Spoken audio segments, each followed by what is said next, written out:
Papa, my friend has brought one new iPhone 13. So can we also get one?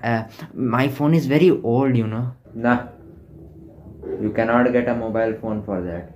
अभी मजा आएगा ना why can't we get a new phone? It's so cool. It has got the latest features. And my phone, I also have problems in classes, in online classes as we are having. अच्छा. Okay, let's make a deal. If you score more than 90% in your final exams, then maybe I can get you one mobile phone, maybe of Apple. But if you don't get it, then forget about it. And no other option. No other option. Hello, everybody. Wait a minute. Hello everybody, how are you all? Have you watched my variables video which was there? Arey, this is the Python crash course, man. Please save the playlist. If you haven't watched the first video, then go watch it. The link is in the description. And today we are going to talk about a very interesting topic, a very interesting concept which is very basic. And the name of it is conditionals. Yes, we are going to talk about conditionals in Python. As it was clear in my dad's very strong refusal and a challenge to get more marks, that was the same thing which happens in Python as well. Many a times we want to talk about situations where, let's say we take a situation that if a certain number like 50 is greater than 30, yes, it's of course it's greater than 30, we put a condition and we want to check whether that condition is true or whether that condition is false, and that's where conditionals come in. Disclaimer: if you haven't installed Visual Studio Code, then go install it.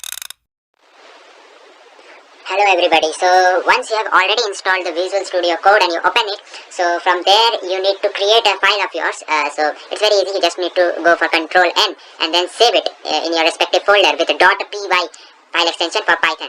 Here for you I have already made a program which is our first program on Python. Yes, it's our first program on Python. And one very important thing is that by default this output screen will be put in the bottom. This is the editor screen, this is the output screen, and from here you can access the files and extensions. So this is the output screen, but it's not very comfortable to put it in here. So we will go in view, we will go to appearance, and we will shift this panel to our right like this. So this is more comfortable because always the programs are very lengthy and the output you get in the right hand side. So that's better. So this is the Visual Studio Code and this is our first program. So what are these hashtags? These hashtags are actually comments which are ignored by our Python compiler. So whenever you run the program, that means the compiler will compile all your code and it will make sense out of it. Okay, what have you written here? Oh, X is this is that. And it will try to process it and then the output will be showed here. Okay. So now let's understand our first program. So we are taking variables X equal to 100 and Y equal to 50. So 100 is the value which has been assigned to the variable X and 50 is the value assigned to Y. Now, we will use a command called print. This is the first basic command which you should know. Print is a command with parenthesis which will print your input after processing it and it will print it in the output screen. Okay. So if you print X, then X is equal to 100. So 100 will be printed. X plus Y, 100 plus 50, 150. So it will process that X is 100, Y is 50. It will add and it will print 150. So this is how print will work. We will run the program. But once let me explain the conditionals. Now this if, elif, else, this entire branch is called conditionals which we were talking about. Ki agar X bada ho, ki Y chota ho and all that stuff. So X, the syntax is if, condition, a semicolon, a colon, the colon, and then you have the print statement under a block. This is the indentation which we give. This is how Python is written. There are no curly brackets and all those stuff to include anything. We just leave one tab space in between to distinguish between Python blocks. Okay, so this is the way how it goes. The flow of control goes like if X is less than Y, that means if this condition is true, then this statement will be printed. Okay, now if this is false, then the program will directly go to elif. Now what is elif? Elif is used when you want to give second condition, third condition, fourth condition कि अच्छा क्या आपके पास सेब है नहीं है तो संतरा है नहीं है केला है क्या नहीं है. So like that when you give second and third options you go for elif. So if we say is x less than y, oh, x is not less than y, let's go to x equal to y. Now what do we mean by equal to? So equal to is given when we directly want to compare the value of x and the value of y. What will happen if we just write x equal to y? So at that time the case will be similar to this assignment. So let's write, if you give a single equal to, that means you are assigning, it's assigning. And when you give double equal to, that means you are comparing. So when you give double equal to, so it will compare 100 is equal to 50 or not. Okay, so if it is true, this condition is true, then this print will be executed, like x is equal to y. Now why these are written under parenthesis and under double quotes? Because this double quotes signify there is a string. Watch the first video if you don't know what is a string. Okay, so at last, if any of these conditions are not true, means all are false, then it will go to else. Else has no condition in itself, it will just be executed. Okay, so if none of this is means true, like मेरे पास सेब भी नहीं है, संतरा भी नहीं है, नारंगी भी नहीं है, केला भी नहीं है, तो at last what you want to do? Else. तब क्या करें? So then at that time the compiler will be directed to print x is lesser than y. So if x is not less than y, if x is not equal to y, then surely x is greater than y. Okay, so we will do it like that. Okay, so now 100 is less than 50.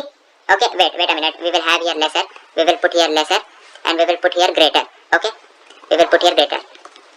Okay, now if x is greater than y, so x is less than y or whatever, so we will do it like that. Okay, and at last we have given one independent statement which is different from this code, which is different from this, is print. This is our first program. Okay, so when you run it, you always run without debugging. This is control plus F5. You can go for debugging. Debugging is simply checking the errors in your Python program. Okay, but we know that this is errorless and this is very quicker in fact. So we will go with run without debugging and see. So it will process. See, this is play pause button here. So the compiler is processing and it will show the output. 100 for this statement, 150 for this print statement. X is greater than y, so it has processed. 100 is greater than 50, so it has not gone for if. This has not gone for elif, it has gone for the else part. Okay, and at last this is our first program, so we have printed this as the first program in itself. Okay, so this is how you write your first program in Python. You just need to save it, you write the program and you run it. So you have written your first program in Python, and you now know what are conditionals and what is if statement, what is elif for the second or third or fourth conditions, what is else and how to use it, and what is indentation, and then you got to know about comments as well. So this program which I have shown you is a very basic program, and in our coming videos we will be solving more and more problems, because when you solve more and more programming problems you get to know the concept better. But since this series will include more of concepts and little less of programs, so if you want to practice more and more programs, let me know in the comment section and I will bring out a separate daily program practice DPP videos on them.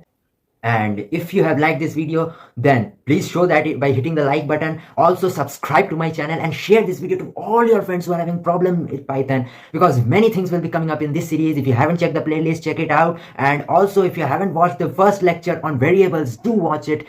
It's given up here. And please download Visual Studio Code if you haven't done it. The link is in the description. Follow me on Instagram, which is given in my channel's about section. And keep watching and keep enjoying. That's all for today. Thank you.